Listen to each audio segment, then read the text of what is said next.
हिंद साथियों, आपका स्वागत है हमारे YouTube चैनल पर। मैं आज आपके लिए लेके आया हूँ Delhi police head constable English model paper number 2। अगर आपने पहला मॉडल पेपर नहीं देखा है तो वो भी जरूर देखिए। तो चलिए वीडियो को शुरू करते हैं। पहला क्वेश्चन, ये फिल इन द ब्लैंक्स के क्वेश्चन है। Don't make noise the patient blank space sleeping. तो आपको इसमें द पेशेंट के हिसाब से वर्ब बतानी है, तो कौन सी वर्ब आएगी? तो देखिए, द पेशेंट क्या है, सिंगुलर है, तो प्लूरल वर्ब तो वैसे ही नहीं आ सकती, तो आर कट गया, वर कट गया। अब बच्चे क्या, वाज और इज। वाज और इज में से कोई एक आएगा। तो अब यहाँ पर देखिए पहले क्या दे रखा है, डोंट, यानी प्रेजेंट का दे रखा है, तो प्रेजेंट का आंसर होएगा is. Don't make noise the patient is sleeping. चलिए दूसरा क्वेश्चन करते हैं। The infantry blank space on move. तो आप में इसमें इन्फेंट्री के हिसाब से वर्ब बतानी है। तो आपको याद रखना है, 2-3 शब्द होते हैं जैसे इन्फेंट्री, कावलरी, वर्मिन, इनके साथ वर्ब हमेशा प्लूरल आती है। ये दिखते सिंगुलर है लेकिन ये इनके साथ वर्ब प्लूरल आती है, तो सिंगुलर वाले सभी कट गई, तो इसमें आएगी are. The infantry are on move. Important concept है, याद रखना ये नाउन का। चलिए तीसरा क्वेश्चन करते हैं। द क्वांटम ऑफ दिस बोतल is blank space than that of my बोतल। आपको इसमें बताना है कि यहाँ पर क्या आएगा, तो इसमें आएगा लेस। अब लेस आने का रीजन बताता हूँ। यहाँ पर देखिए देन, देन क्या है, कंपैरेटिव डिग्री, कंपैरेटिव डिग्री में यूज होता है, तो इनमें से जो कंपैरेटिव डिग्री में यूज होता है वो आएगा। तो लेस केवल एकमात्र लेस कंपैरेटिव डिग्री है, बाकी ए लिटिल, फ्यू, लिटिल, ये तीनों ही कंपैरेटिव डिग्री नहीं है, तो यहाँ पर लेस आएगा। द क्वांटम ऑफ दिस बोतल is less than that of my बोतल। याद रखना, इंपॉर्टेंट कॉन्सेप्ट है ये भी। चलिए चौथा क्वेश्चन करते हैं। She had not blank space been to such circumstances. तो इसमें बताना यहाँ पर हेड नोट के बाद क्या आएगा, तो इसमें आएगा एवर। अब एवर आने का रीजन बताता हूँ। इसमें आपको सही ऑप्शन को काट कर करना होगा। सेल्डम क्या है, सेल्डम नेगेटिव सेंटेंस में यूज होता है। यहाँ पर हेड के बाद क्या दे रखा है, हेड के बाद दे रखा है नोट दे रखा है। नोट मतलब दो नेगेटिव सेंटेंस कभी भी साथ नहीं आ सकती, तो सेल्डम कट गया। हार्डली भी नेगेटिव है, नेवर भी नेगेटिव है, तीनों ही नेगेटिव है, इसलिए ये नहीं आ सकते, इसलिए आएगा ever. She had not ever been such to circumstances. चलिए नेक्स्ट क्वेश्चन करते हैं। पांचवा question, give the one word of the sentence. जो आपको दे रखा सेंटेंस दे रखा उसका वन वर्ड बताना है। A person who kills his mother. एक व्यक्ति जो अपनी माँ की हत्या कर देता है उसे क्या बोलते हैं, तो उसे बोलते हैं मेट्रिसाइड। इंपॉर्टेंट है चारों ही। मेट्रिसाइड तो उसे बोलते हैं अपनी माँ की हत्या कर देता है। रेजिसाइड बोलते हैं राजा की हत्या। फ्रेट्रिसाइड बोलते हैं भाई की हत्या, तथा सोरोरिसाइड बोलते हैं अपनी बहन की हत्या। चलिए छठा क्वेश्चन करते हैं। इसमें ईडीएम है। Give the best expression of the EDM.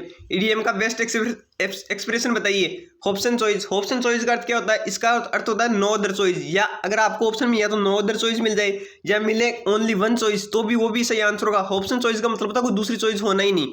चलिए नेक्स्ट क्वेश्चन करते हैं। सातवां question, mister Sharma acquired black many experience. यहाँ पर सेंटेंस इंप्रूवमेंट की क्वेश्चन है। अगर इंप्रूवमेंट की जरूरत है तो इंप्रूवमेंट कीजिए, नहीं है तो नो इंप्रूवमेंट कीजिए। तो मैनी की जगह आपको बताना एक्सपीरियंस क्या है। यहाँ पर एक्सपीरियंस अनकाउंटेबल नाउन है, तो अनकाउंटेबल नाउन के तो मैनी आ ही नहीं सकता, तो नो इंप्रूवमेंट तो वैसे ही कट गया। तो इसमें आएगा अनकाउंटेबल, मच का यूज होता है। मिस्टर शर्मा एक्वाइर्ड मच एक्सपीरियंस, तो यहाँ पर मच आएगा। चलिए आठवां क्वेश्चन करते हैं। Finding they in the forest she took a deep sigh of relief. यहाँ पर दे की जगह बताना क्या आएगा, या दे ही सही है, तो आपको याद रखना फाइंडिंग। किसी भी वर्ब में अगर आईएनजी लग जाता है तो जिरेंट बन जाता है, और आपको याद रखना जिरेंट के बाद में ऑब्जेक्टिव केस आता है, तो देम आएगा। Finding them in the forest she took a deep sigh of relief. चलिए नेक्स्ट क्वेश्चन करते हैं। नौवां question, if you will see. ये भी आपको सेंटेंस इंप्रूवमेंट के क्वेश्चन है 9-10वीं। If you will see me in danger you will help me. यहाँ पर बताना विल सी की जगह क्या आएगा, ये विल सी सही है, तो आपको याद रखना ये कंडीशनल सेंटेंस का क्वेश्चन है। इफ के बाद में अगर प्रेजेंट इंडेफिनिट आ जाता है तो आगे फ्यूचर इंडेफिनिट आता है। यहाँ पर फ्यूचर इंडेफिनिट दे रखा आपको, तो मतलब पहले प्रेजेंट इंडेफिनिट आएगा, तो सी आएगा। If you will see, will नहीं आएगा। If you see me in danger you will help me. चलिए 10वां क्वेश्चन करते हैं। It was such a book which was very expensive. तो इसमें बताना विच की जगह कौन सा आएगा, तो आपको याद रखना अगर सेंटेंस में 2-3 शब्द होते हैं जैसे such, the only, the few, the same, इनके बाद में कंजक्शन हमेशा दैट का यूज होता है। तो इंपॉर्टेंट है ये कॉन्सेप्ट। 4-5 शब्द होते हैं जो रिपीट होते रहते हैं, या वाक्य में शुरू में पहले सुपरलेटिव डिग्री आ जाए तो भी आगे दैट का यूज होता है। चलिए 11वां क्वेश्चन करते हैं। Change the sentence into passive voice. इस सेंटेंस आपको पैसिव में चेंज करना है। This book contains picture. Passive voice करने के आपको मैंने तरीका बताया था कि पहले वो 4 ऑप्शन काट दीजिए, 3 ऑप्शन काट दीजिए जो गलत है, उसके बाद में जो सही ऑप्शन है उसे करिए। तो आपको इसमें तो सीधा कंटेन वर्ब कहीं भी दिख जाए तो पहले आप देखना, उसके बाद में बाई का यूज नहीं होगा, इनका यूज होगा। जिसमें बाई दे रखा वो पहले कट गया, तो ये कट गया, चौथा कट गया। अब बचा कौन सा, दूसरा और तीसरा। अब याद रखना ये पहला सेंटेंस किसमें, ये पहला प्रेजेंट में। पैसिव में कभी भी टेंस चेंज नहीं होता, तो इसलिए आएगा इसका आंसर सी। बी कट गया क्योंकि पास्ट में दे रखा है, पेशिव में कभी भी टेंस चेंज नहीं होता। Pictures are content in this book. चलिए 12वां क्वेश्चन करते हैं, change the narration. The guide suggested, ये लेटस है, ये एस थोड़ा आगे लिख गया, let's rest here for a while. तो अब आपको याद रखना, जब भी लेटस वाला सेंटेंस आ जाए तो आपको केवल दो ही चीज देखनी है, एक तो कंजक्शन दैट और मॉडल शुड, जिसमें ये दोनों दे रखी वो सही होगा, तो दूसरे में नहीं है, गलत हो गया। तीसरे में भी नहीं है, ये भी गलत हो गया। चौथा भी गलत हो गया, तो बचा गया A. The guide suggested that we should rest here for a while, तो इसका आंसर हो जाएगा पहला। चलिए 13वां क्वेश्चन करते हैं, वोकैबुलरी क्वेश्चन है। Give the opposite meaning of the word. जो वर्ड दे रखा है उसका अपोजिट बताना। डिलीजेंट, डिलीजेंट का मतलब होता है मेहनती व्यक्ति, तो इसका एंटोनिम हो जाएगा लेजी यानी आलसी, या यहाँ पर आइडल भी हो सकता है। इसका सिनोनिम इंडस्ट्रियस हो सकता है यानी मेहनती व्यक्ति। चलिए 14वां क्वेश्चन करते हैं, give the similar meaning of the word. जो वर्ड दे रखा है उसका सिमिलर मीनिंग बताइए। फ्यूरियस, फ्यूरियस का अर्थ क्या होता है? पहले तो फ्यूरियस का अर्थ होता है गुस्सैल व्यक्ति, तो इसका सिनोनिम बताना, सिनोनिम हो जाएगा एंग्री। अगर इसका एंटोनिम बताना होता तो काल्म हो जाता यानी शांत व्यक्ति। चलिए 15वां क्वेश्चन करते हैं। 15वां क्वेश्चन है, find the error in the sentences. ये 15, 16, 17, 18 ये चारों क्वेश्चन में आपको एरर बतानी है। तो चलिए 15वां क्वेश्चन करते हैं। द जज hears the case in the court and gives judgement. इसमें आपको एरर बतानी है, तो इसमें एरर हो जाएगी ए। इसमें वर्ब की एरर, आपको याद रखना दो वर्ब होती है, एक तो होता है हियर, एक होता है हियरिंग। हियर का यूज होता है सुनने के लिए, लेकिन अगर कोई जज सुनवाई कर रहा है तो उसमें हियरिंग का यूज होता है, तो यहाँ पर हियर की जगह हियरिंग आएगा। चलिए 16वां क्वेश्चन करते हैं। He does nothing else than find faults in the others and laugh at them. इसमें आपको एरर बतानी है, तो इसमें एरर है बी सेक्शन में। आपको याद रखना नथिंग दे दे, नथिंग एल्स दे दे, या अकेला एल्स दे दे, इनके बाद में कंजक्शन बट का यूज होता है, देन का यूज नहीं होता। इंपोर्टेंट है, याद रखना। चलिए 17वां क्वेश्चन करते हैं। All which glitters is not gold. इसमें it was said by Shakespeare, ये एक फ्रेज भी है और एक कंजक्शन का कॉन्सेप्ट भी है बढ़िया। आल के बाद में हमेशा दैट का यूज होता है, एरर होगी ए सेक्शन में। आल के बाद में विच नहीं, दैट का यूज होता है। All that glitters is not gold. चलिए 18वां क्वेश्चन करते हैं। She is angry at me because of my mishaps. आपको इसमें एरर बतानी है, इसमें भी एरर बी में है, इसमें प्रीपोजिशन की एरर है, याद रखना। एंग्री, एंग्री के साथ दो प्रीपोजिशन लगती है, एक लगती है विद, एक लगती है एट। विथ लगती है अगर आगे कोई पर्सन दे रखा हो, तो यहाँ पर पर्सन दे रखा है इसलिए विथ आएगा। अगर आगे कोई थिंक दे रखी होती है तो एट आएगा, तो इसमें एरर हो जाएगी बी में। चलिए 19वां क्वेश्चन करते हैं। Find the correct spelling. ये स्पेलिंग इंपॉर्टेंट है, याद रखना। अपोलॉजी, अपोलॉजी की स्पेलिंग बतानी है। अपोलॉजी की स्पेलिंग सही स्पेलिंग है केवल बी, क्योंकि अपोलॉजी में याद रखना कभी भी डबल पी नहीं आता है। आप कंफ्यूज होकर डबल पी कर दोगे, डबल पी कभी भी नहीं आता है, केवल सिंगल पी आता है, APOLOGY apology.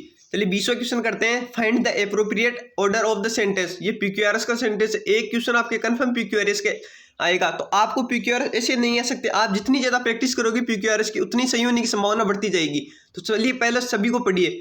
For having broken the window on the deaf years but their words fail, parents scold the child. इसमें आपको पहले सब्जेक्ट ढूंढना है, तो सब्जेक्ट क्या बनेगा? सब्जेक्ट एस बनेगा, क्यों? बट बन नहीं सकता, ऑन प्रीपोजिशन बन नहीं सकता, फॉर भी नहीं बन सकता, बचा क्या? Parents. Parents scold the child, parents ने बच्चों को डांटा। अब किस लिए डांटा ये ढूंढिए, तो एस के बाद में क्या आएगा? P. For having broken the window, खिड़की को तोड़ने के लिए, तो एस के बाद पी दे रखा, वही आंसर सही होगा, तो इसमें आंसर हो जाएगा बी। एस के बाद में P. Parents scold the child for having broken the window but their words fell on deaf years, तो इसमें हो जाएगा सी आंसर। इंपॉर्टेंट है, याद रखना। चलिए 21वां क्वेश्चन करते हैं। देयर प्रीपोजिशन का क्वेश्चन है। There is no limit blank space human dreams. आपको लिमिट के साथ प्रीपोजिशन बतानी है, तो याद रखना लिमिट के साथ फिक्स प्रीपोजिशन है टू। ये आप कंफ्यूज होकर विथ मत कर देना, इसमें टू आएगा। There is no limit to human dreams. अब ये क्वेश्चन आ गए।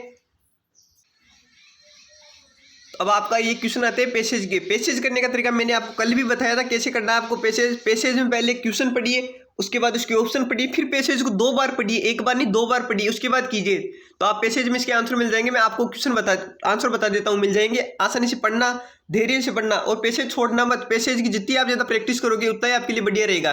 तो पहला क्वेश्चन है, if the supply of oxygen is cut off the brain cell survive. अगर ऐसा बोल रहा है अगर ऑक्सीजन की सप्लाई बंद कर दी जाए तो जो मस्तिष्क की कोशिका है वो कितनी देर के लिए जिंदा रहेगी, तो वो रहेगी 4 से 5 मिनट के लिए। क्वेश्चन में पैसेज में दे रखा है, देख लेना। चलिए 23वां क्वेश्चन करते हैं। The heart sends oxygen rich bloods.